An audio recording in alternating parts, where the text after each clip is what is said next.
Sebelum Bu Fitri lanjut ke tujuan pembelajaran berikutnya, kalian perlu perhatikan cara Bu Fitri ngasih tanda. Kalau misalnya Bu Fitri mau ngerjakan pembagian yang ini, maka yang Bu Fitri kasih tanda adalah bilangan di kirinya dan bilangan di kanannya. Tidak sampai offset ke tanda sama dengan atau tanda penjumlahan di sini.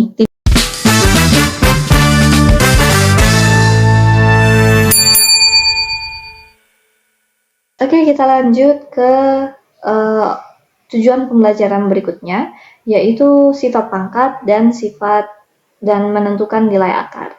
Oke, kalau di SD mungkin kalian udah banyak diajari ya terkait sifat pangkat. Misalnya nih ada 2 pangkat 3, hasilnya berapa? Oh, hasilnya 2 pangkat 3 itu adalah 8. Kenapa? Karena 2 kali 2 kali 2. Kalau 2 pangkat 4 hasilnya 16 karena 2 kali 2 kali 2 kali 2. Seperti itu ya.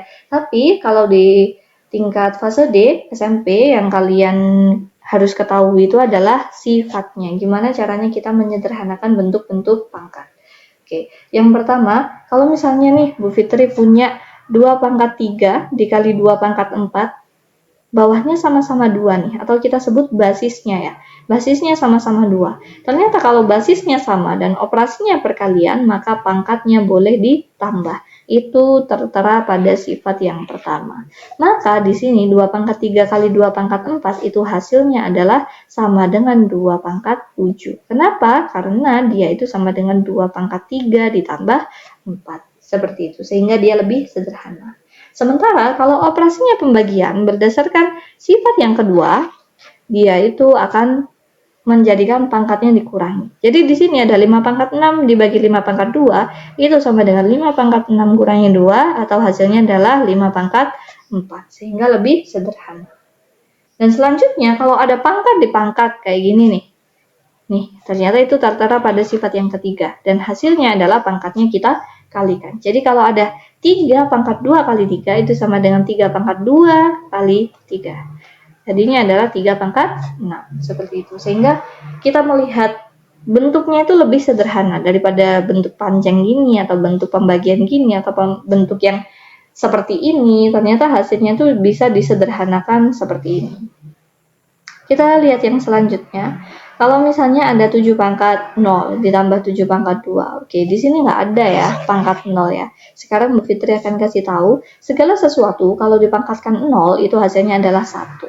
Sehingga 7 pangkat 0 tambah 7 pangkat 2 ini adalah 1 ditambah 7 pangkat 2. Dan ingat, walaupun di sini basisnya sama Bu, sama-sama 7. Kenapa nggak pangkatnya kita jumlahkan? Nggak boleh ya, karena operasinya bukan perkalian, dia operasinya penjumlahan. Biasanya banyak yang keledor di situ.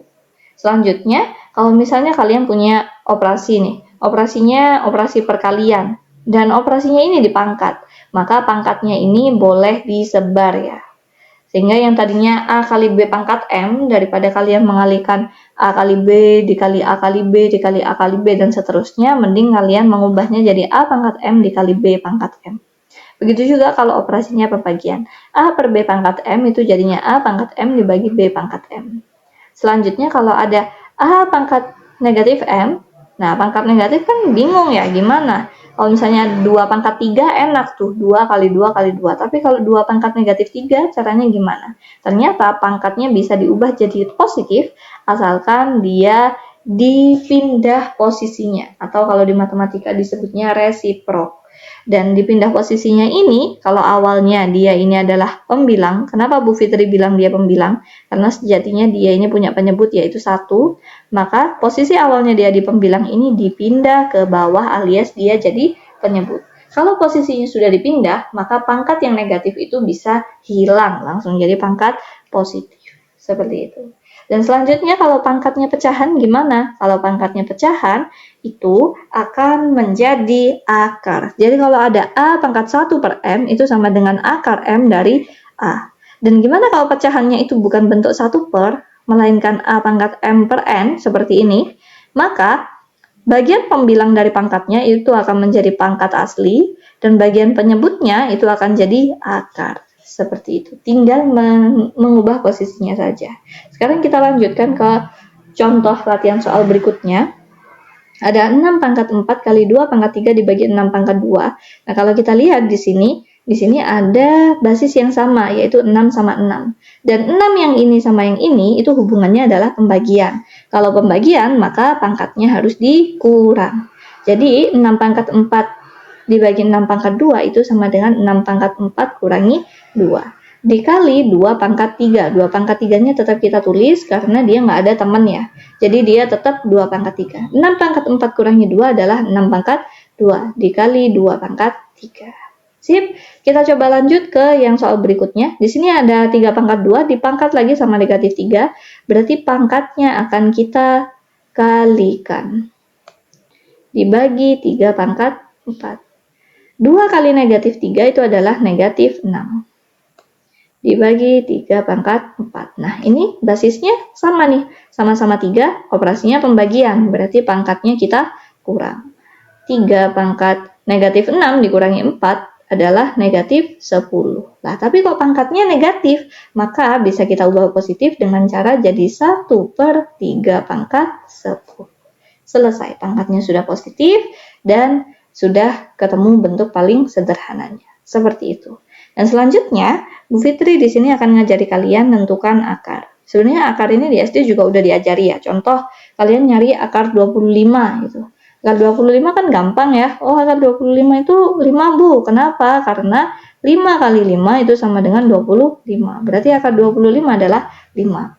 Kalau kalian hafal perkaliannya, maka kalian akan gampang menemukan akarnya. Tapi gimana kalau perkaliannya mulai sulit dihafalkan gitu ya. Contoh misalnya di sini Bu Fitri punya akar 289 nih. Maka yang pertama akan Bu Fitri lakukan, Bu Fitri nggak akan tuh nebak-nebak kayak berapa ya? Apa 9, apa 11, apa 12, nyoba berbagai angka sampai pusing sendiri. Nah, itu namanya nggak strategis gitu ya. Yang bisa kalian lakukan adalah yang pertama adalah mencari range. Mencari kira-kira hasilnya nih ada di mana sih? Untuk mencari range ini, kita akan memanfaatkan pangkat 2 dari puluhan. Puluhan yang kita kenal itu kan ada 10, ada 20, ada 30, dan seterusnya. Ini kalian cari aja seperlunya. Kalau udah ketemu areanya, udah stop. Contoh di sini, Bu Fitri nyari 10 kuadrat, hasilnya 100. Kan gampang ya, 10 kuadrat 100. Oh, ternyata 289 ini ada di atasnya 100, ya nggak? 100 di sini dia ada di atasnya gitu. Maka kita akan coba naik lagi. Oh, coba deh 20 kuadrat. 20 kuadrat, 2 pangkat 2 itu adalah 4, nolnya dikasih 2 butir. Ternyata adalah hasilnya 400. Oh, ternyata dari sini kita udah kelihatan 289 ini ada di bawahnya 400, tapi di atasnya 100. Maka hasil dari akar 289 itu pasti ada di antara dua ini. Jadi kita nggak perlu nih nyari yang ini. Itu kita abaikan aja. Berarti karena ada di antara dua ini, apa sih bilangan yang ada di antara 10 sama 20?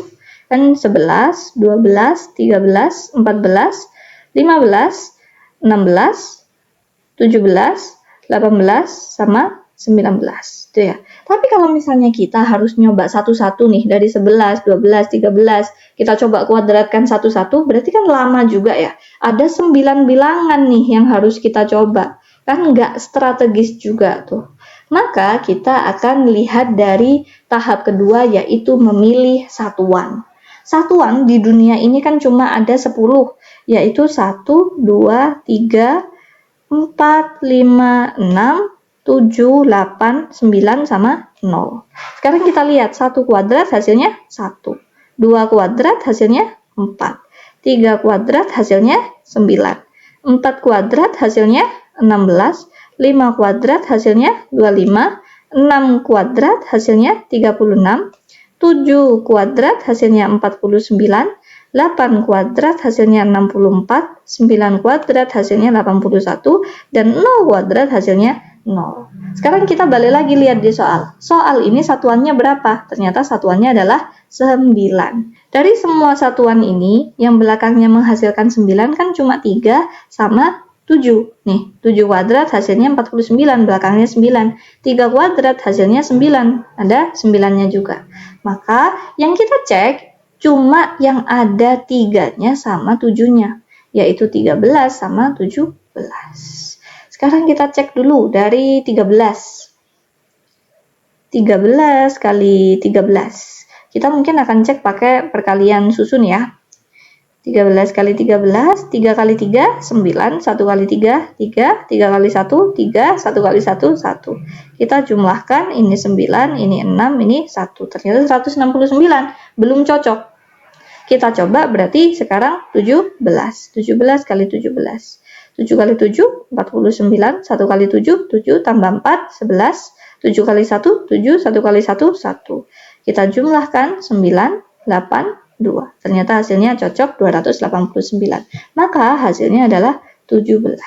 Dari sini, seiring berjalannya waktu, kalian akan lebih luas dalam mencari akar. Daripada kalian nebak-nebak, mending kalian menggunakan 3 tahapan ini. Kalau misalnya ada yang ditanyakan, boleh ditanyakan di kolom komentar. Gimana? Terbantu nggak sama video ini? Kalau iya, ayo kita like dan share video ini ke teman-teman yang lain, dan jangan lupa subscribe ke channel Guru Matematika. Jangan lupa juga coba latihan soal yang ada di kolom komentar ya.